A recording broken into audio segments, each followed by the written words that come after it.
Hello everyone and welcome back. Now, we've spent this entire lecture series so far on partial differential equations looking at problems on finite domains, right? So think about the heat equation. It was on a finite rod, 0 to L. Or think about the wave equation. It was a finite string, 0 to L.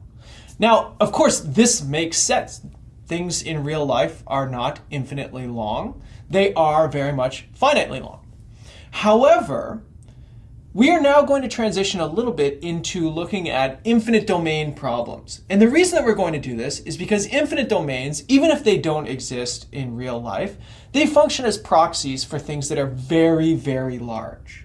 So for example, if you study atmospheric science, you typically consider the fluid models that would be your convection models, for example. You typically think of those things as being posed on an infinite domain. Right? Because the atmosphere is very, very large. Similarly, if you study cosmology, you typically think of the universe as being infinite. Not because it actually is, but from our perspective, it is so large that it appears to be infinite. Now, on top of this, there's a mathematical reason for studying things that are posed on infinite domains. And that is that it helps us to sort of abstract away things that are very large and tell us, in some quantifiable sense, what would happen if we consider really, really long strings or really, really large rods, okay? And essentially, this is going to inform a lot of that work. So let's take a specific example. Let's go back to Old Faithful, the heat equation, okay? I'm going to think about a uniform rod again, but now I'm going to think about this thing having infinite length. All right. So again, if you're thinking about this, you should really think about this as being a proxy for just a really, really long rod, right? At least compared to the sort of length scales that you and I work on. I'm not saying that this is a physically meaningful problem, but it is going to lead us to some physically meaningful mathematics in a moment. Now, of course, we have initial conditions whenever we talk about these things. We would say that we have some sort of initial temperature distribution. And in this case, this is going to be a function on the entire real line now, right? So we need to know what the temperature is that we start with everywhere on the rod, which is infinitely long. But now let's think about something. Remember, when we had a finite rod, we talked about boundary conditions, right? What's happening at the boundaries? This thing doesn't have boundaries, right? We're not talking about the extended real numbers here. This thing just keeps going. It has no boundary, right? So there's not boundary conditions in the sort of classical sense of saying the temperature at the left end is 0 while the temperature at the right end is insulated or something like that. The best thing that we can kind of do, there's two different ways to think about this. Well, we could hope for maybe the temperature to maybe converge to 0. As x goes to plus or minus infinity, right? This would be sort of your fixed boundary conditions version of an infinite domain, right? So instead of actually getting to 0 at the boundaries, we could just ask that it converges there. However, in practical situations, this is still pretty hard to work with, right? Think about functions on the real line. Not a whole lot of them converge to 0, and it turns out that this is actually a little bit more difficult to work with. But for now, let's just hope that this thing is bounded for all x and each t, okay? So really, we're just hoping that this thing doesn't shoot off to infinity at the boundaries, okay? That's not a crazy thing to assume, right? The temperature, maybe it's a big sine curve or something like that, right? The temperature fluctuates along the curve. You're really sort of just asking that everywhere on the curve has a finite temperature and that you don't sort of develop these a nuclear sun or something like that at the endpoints. Okay, so then how do we solve this? Well, we have one really, really good method, right? Separation of variables. Let's try and do it again, see what happens, right? Of course, we've gotten some experience with partial differential equations now, and of course, the first thing you should do is try what works. So here's what we'll do. We're going to assume that our solution can be broken up into, say, a temperature component, a time-dependent component and a space-dependent component. Old faithful here. And we know, we've done it a million times now, maybe not quite a million, but we get two equations out of this, right? So we get h prime is equal to minus k lambda h, right? This is the same one that we see all the time. It's just an exponential. And then the second one is our Sturm-Liouville part, and we get phi double prime is equal to minus lambda phi. But now we have this secondary issue, because when we talked about Sturm-Liouville problems, we always had boundary conditions. Remember, boundary conditions told us exactly which eigenfunctions could come up here. Now what we're going to think about is this boundary condition right here. If these things are just decaying exponentials, then the boundedness component comes from choosing these eigenfunctions. Remember, these things are going to exist over the entire real line.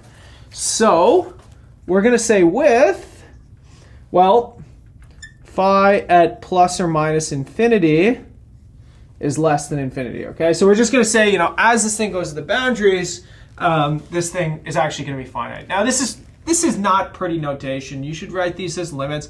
The limit doesn't even really need to exist. You could write it properly like this, but you know what I mean, right? This is the sort of basic idea here.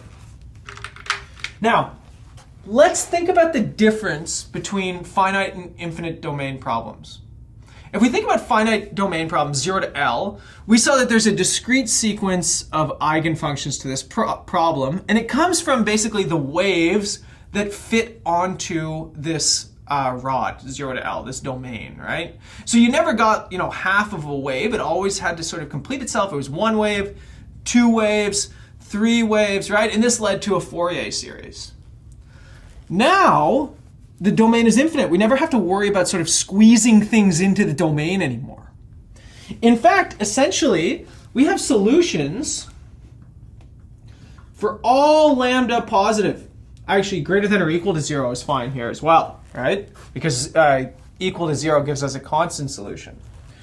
So this tells me that I've got solutions. I'm going to sort of identify them by lambda here. So for every positive real number, no longer countably infinite, uncountably infinitely many solutions here, I could take the superposition of cosine and sine functions. And the reason I can rule out negative lambda just comes from this condition right here, right? We want boundedness. Right? So this is very different, right? Finite domain problems fix specific lambdas so that you can sort of fit yourself into the domain. Here, let it go, right? It can do whatever you want. So now, again, we have a continuum of solutions. There is uncountably many solutions to this problem. And what we could do is we could use superposition. Linear superposition tells us that if you have two different solutions to the PDE, because this is a linear partial differential equation, you can add those two things together. So that means that for any two values of lambda, you can add them together, you get another solution. We saw with Fourier series that you could add infinitely many of them together. Now what we're going to do is we're going to sort of add uncountably many of them together, right? And if you think about, you know, a sum of uncountably many things, this is sort of limits into an integral, right? So instead of thinking about a discrete sum now, I'm going to think about the solution of this thing as an integral over all of the positive lambda values, right? So remember that the sum last time was over all of the discrete eigenvalues that were indexed by some, you know, by the counting numbers, for example. Here now, I'm indexing everything by the positive reals. So my sum becomes an integral. And each one of these coefficients would depend on the specific value of lambda that you have here. So you have cos of root lambda x plus c2 of lambda sine of root lambda x and then d lambda. Right? And the reason that C1 and C2 can depend on lambda is because each one of these is a solution for each fixed value of lambda. Then you can get a different C1 and C2 for every single different value of lambda, right? I missed one term in here. I missed the time part, right? And then each one of these things decays like your exponential. Pardon me. Okay, so that's kind of the general solution, but of course we have an issue here, and the issue comes from the initial condition. Now, before I include the initial condition, I want to put this into a more familiar form. Now, I know that with the discrete problems, so the finite domain problems, we typically leave it in this form. We do lambda n and we do the summations, but we are, in the next video, we're going to transition into Fourier transforms, which are the abstraction of a Fourier series for these infinite domain problems. So we're going to sort of finalize a little bit of notation first and foremost here.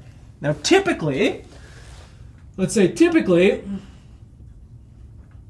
people write this. They do lambda is equal to some other parameter omega squared. Now if you're coming at this from an engineering background, you're probably familiar with omega's use in mathematics. It's typically used to denote a frequency. Now the reason I want to use omega squared is because that's greater than or equal to 0, just like lambda, and also it'll get rid of these square roots, make my life a lot easier, right? So essentially these things are just going to denote the frequencies, and then this leads to a sort of more standard way. Again, if you've seen the Fourier transform before, you'll know what I'm talking about here, but you're going to learn it as we go. Here I have 0 to infinity of, let's say, a of omega. So this is just c1 of omega squared. I just used a instead to standardize some notation. Omega x e to the minus k omega squared t plus b of omega, similarly, just standardizing some notation, sine of omega x e to the minus k omega squared t. And then this is all integrated over omega. Okay. Integral still goes from 0 to infinity because you only need to use the positive, otherwise you would be doubling things up here. And now you can ask yourself, what about the initial condition, right? The initial condition comes from this right here, which basically says that f of x is equal to, so if t is equal to 0, this and this become 1.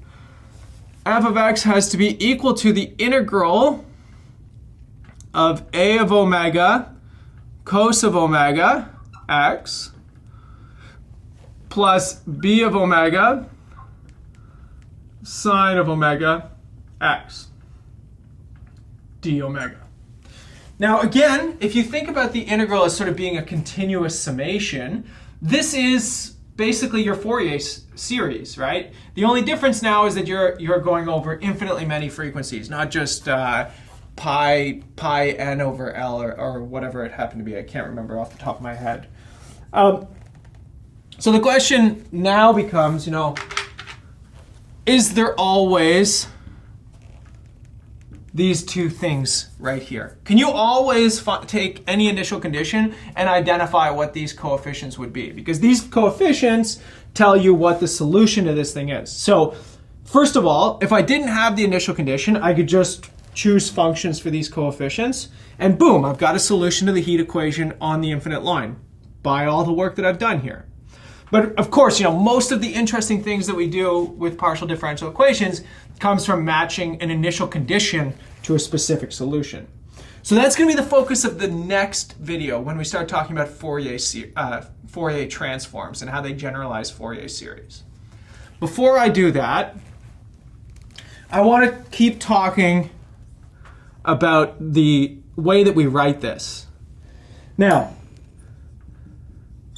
here's something that I want you to keep in mind. Remember when we talked about the Fourier series? We said that you can write the Fourier series instead of sines and cosines. You can always do this as complex exponentials. And this came from Euler's identity. E to the I theta is equal to cos theta plus I sine theta, right?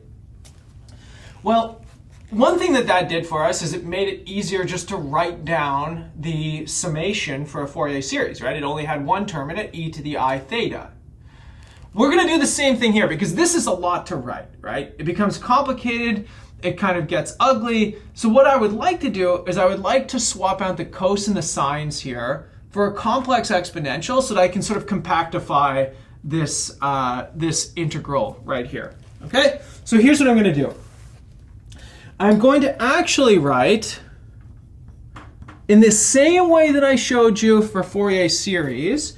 I'm going to write it like this instead. So I'm going to go now. Note that the integral goes from minus infinity to plus infinity. And I'm going to have some c of omega now. E to the minus I omega x, e to the minus k omega squared t d omega. Okay, now before we move on for a second, c is complex valued, right? It comes from putting a of omega and I b of omega together. Here you'll notice a little notational quirk. I always put a negative in the exponent up here. Okay, this is something that comes from Fourier transforms. Again, something we'll be introduced to in the next video in this lecture series. But I just want you to draw your attention to the minus here, okay? Now, what I want you to do as well is go back to your notes for the complex form of the Fourier series and notice that when the original summation was from, say, n equal to 0 to infinity for the Fourier series, when you went to complex form, you went from n equal to minus infinity all the way up to positive infinity. That's because you need to include both e to the negative I omega x and e to the I omega x. Okay, you need to have complex conjugates if you want to write things in real form. So this right here is one of the most touchy pieces of all of this, because even if you didn't have the minus here, you would still get the right answer. It's just a notational problem, but you have to integrate from minus infinity up to infinity now to include complex conjugates so that you can get back to the real form. So be very, very, very, very, very careful here.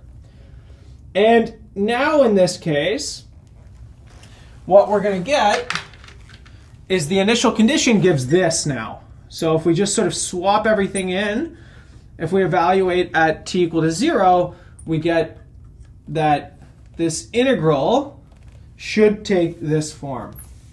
The initial condition has to be written as this integral, which is, again, just a continuous version of a Fourier series. Now, one other piece of this that we have to keep in mind,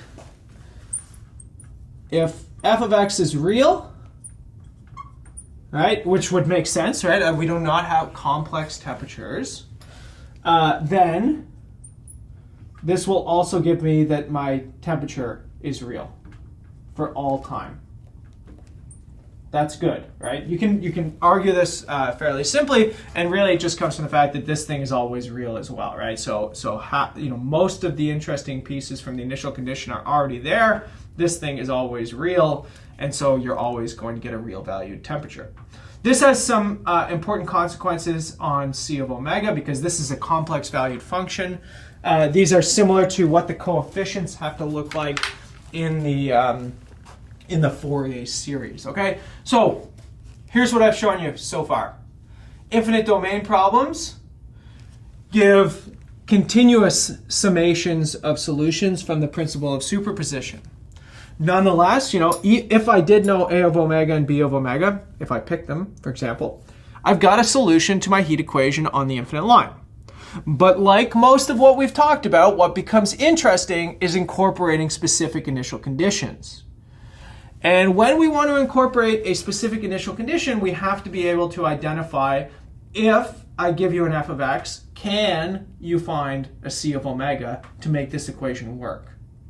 That's going to be the focus of the next video when we start talking about the Fourier transform.